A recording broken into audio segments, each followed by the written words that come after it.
Fellas, today we're going to be discussing UFC fighters that have undoubtedly lost their invincibility. These were UFC fighters that were once you couldn't beat them. They were untouchable. They were the boogeymen. They were basically invincible in their sense that they just couldn't be beaten. They looked unstoppable, and then they lost that. Someone beat them in, whether it be by knockout or whether their career just took a turn. They were no longer invincible, and they were just an average fighter. Maybe not all of them were average, but you know what I'm trying to say. But today we're going to be looking at UFC fighters who lost their invincibility.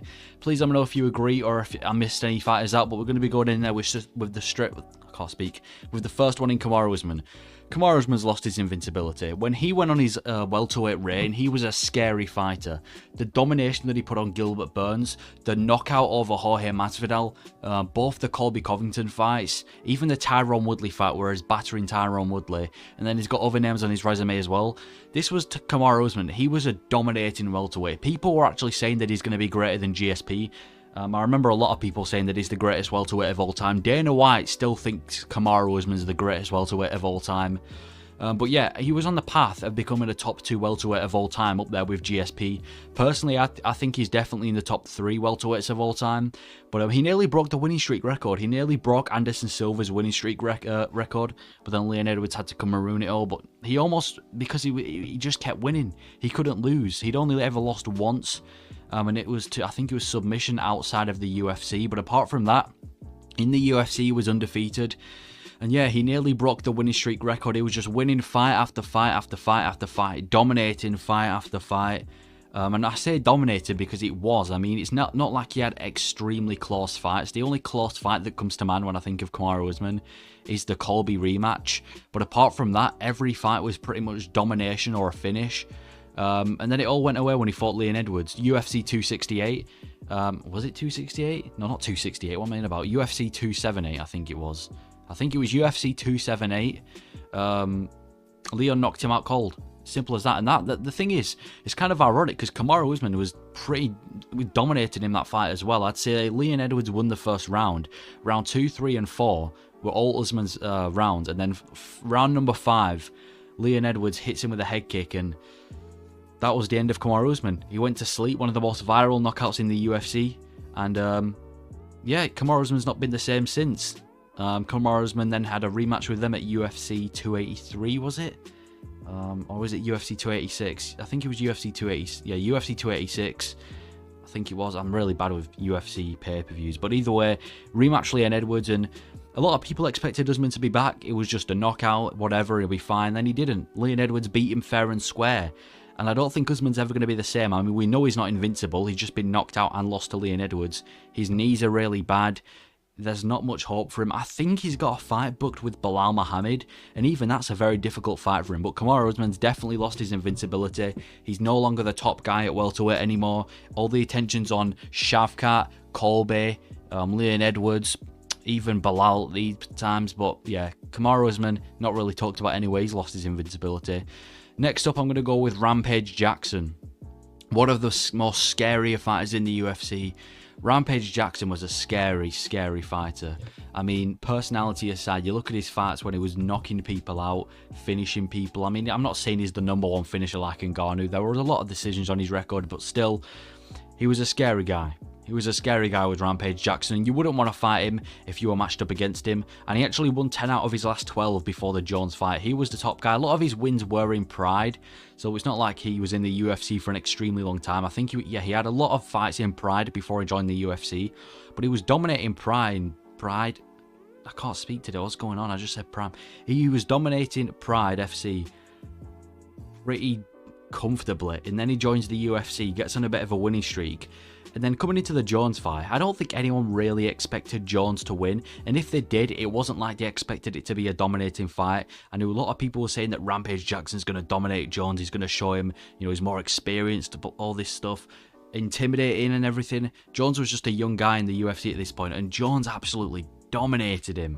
This fight wasn't even close. Whether it was on the feet, Rampage Jackson was getting battered. Whether it was in the grappling department, he got choked out by Jones. This fight wasn't even close. It was absolute domination from John Jones. And then Rampage ended up losing his next 2 fights. I think he ended his career on a win, but yeah, he did lose his next 2 fights after the Jones loss. And that's a theme. I've noticed that a lot of fighters that end up losing to Jones, they end up going on a bit of a losing streak. Obviously, I'm not going to count Cyril Gane because he's just won, but in general, UFC fighters that lose to Jones don't really tend to do well in their future fights. I mean, Dominic Reyes and Gustafsson is a good example, but either way, Rampage Jackson, yeah, he lost his next 2 fights after the Jones situation. And yeah, it's just a shame. I mean, he had to fight the greatest of all time, and he got found out, kind of. He kind of got found out. But Rampage Jackson, he was a scary light heavyweight, and then coming into the UFC, got a couple of wins, and then fought Jones, and he was no longer invincible. He was definitely beatable. A lot of people stopped being intimidating because he got beaten up that badly. So I'm going to go Rampage Jackson. But next, I'm going to go with a more of a popular fighter, Anderson Silva.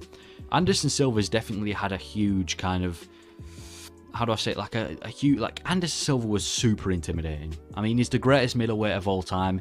In his prime, the way he was beating people with his striking, he wasn't even trying.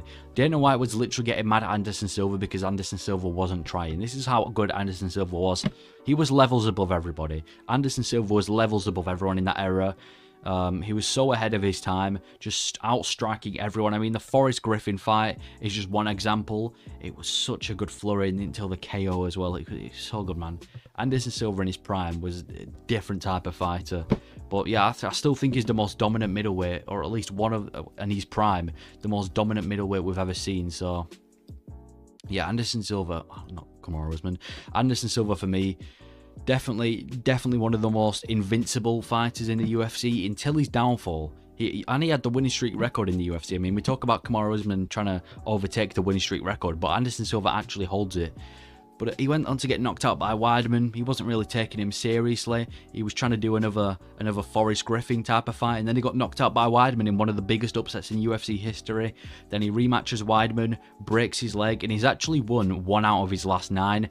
Ironically, that one win is over Derek Brunson, which isn't the best caliber of wins. I mean, it's Derek Brunson, the journeyman in the middleweight division. But either way, yeah, Anderson Silva, he kind of became, I don't want to say easy to beat because I wouldn't call him easy to beat, but he wasn't this animal that he once was. Maybe it's just because he got too old, because to be fair, he was fighting at quite an old age, but he lost his invincibility after the Weidman fight. I mean, I'm not saying he wasn't good after the Weidman fight, but to win 1 out of your last 9 when you're meant to be one of the greatest of all time, and I still think he is the greatest of all time. He's in my top 5 list, but Anderson Silva for me is definitely a notable win when I think of fighters who have they've gone on a bit of a downfall after being one of the greatest. He kind of reminds me of Kamaru Usman in the sense that he was dominating the division and then kind of went on a losing streak. Obviously, Kamaru Usman's only on a 2-fight losing streak so far.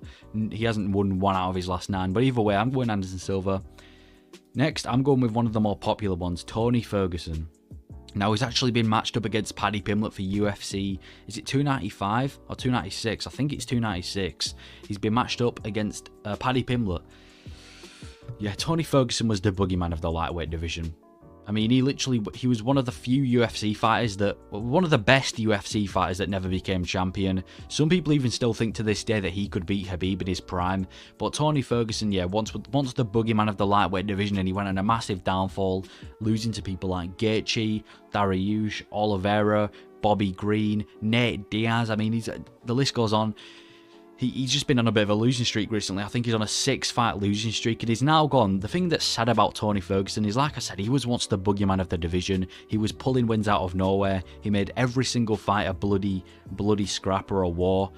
You weren't beating Tony Ferguson. You would have to, I don't know what you'd have to do, you know, the sand throws and everything. You'd have to be a certain type of fighter to beat Tony Ferguson back in the day. I say back in the day, it was only like 4 years ago, but he's gone from being matched up against Khabib Nurmagomedov, the greatest lightweight of all time, to Paddy Pimblett, one of the most clowned fighters in the world. That's an example when I think of Tony Ferguson. He went from fighting Khabib to Paddy Pimblett, and that for me just shows the downfall that he's gone on. And listen, I'm not trying to disrespect Ferguson. I'm not trying to disrespect Ferguson. He has had tough fights. Oliveira, one of the best lightweight in the world. Justin Gaethje, one of the best right now. You know, Beneil Dariush, he's a top fighter as well. Michael Chandler, top fighter. And he's just lost to Bobby Green, though. Tony Ferguson in 2019, 2018, you match him versus Bobby Green, it would be a mauling on Bobby Green's half. Tony Ferguson, once the boogeyman, now everyone wants him to retire. He's on a 6-fight losing streak. He was once on a 12-fight winning streak. That's gone out the window. He's ruining his career, but it's kind of sad what's happened. But Tony Ferguson, for me, has to be a fighter that kind of reminds me of a fighter that was once invincible. But and then finally, I'm going to go with Conor McGregor. Can we stop acting like McGregor wasn't once invincible? Everyone that hates on McGregor, listen, I'm not saying that he's the nicest guy. I'm not saying that he's the best person to be a fan of. But back in his featherweight era, the prime McGregor, undefeated featherweight McGregor in the UFC, he was unstoppable. The way he was starching everybody within 2 rounds. I'm pretty sure he finished everyone within 2 rounds before the Diaz loss. And the only person that he didn't finish was Max Holloway, which it's kind of ironic considering Max Holloway has got a granite chin. Holloway is pretty much impossible to finish Holloway, so McGregor not finishing Holloway, it's not something to be ashamed of, but he was once unstoppable, beating everyone in the featherweight division. It's only really when he made his move to lightweight. I mean, even the Jose Aldo knockout where he slept Jose Aldo in like 13 seconds. So for me, McGregor at featherweight was completely unstoppable, but it's kind of when he moved to lightweight, which is kind of when he got worse, because he had the Diaz fight, and the Diaz fight is where it showed that he's beatable. He wasn't invincible in that fight. I mean, he got submitted by Nate Diaz, so that was the real fight where we saw that he's not, he's not invincible. Then after that, he actually does all right. He beats Diaz in the rematch, and then he does that insane performance over Eddie Alvarez to be double champ. But then after the I can't speak today, what's going on. After the Eddie Alvarez fight, he then fights Khabib, and that was the fight where we really saw that McGregor is 100% beatable. Like the Diaz loss, it showed that he's not invincible, whereas it was the Khabib fight where we saw that McGregor's no longer the guy he once was, where he's starching everybody regardless. He got ragdolled and mauled by Khabib. Like, everyone sees it. Even if you're not an MMA fan, you've seen that fight. He got absolutely mauled and ragdolled by Khabib, and that was the fight where we saw that McGregor's no longer the guy in the lightweight division. He's no longer the guy. Khabib absolutely destroyed him. And then after the Khabib fight, he took a couple of years off. Gets a win over Donald Cerrone in 1 round, but when you're really deep it, that's Donald Cerrone, one of the...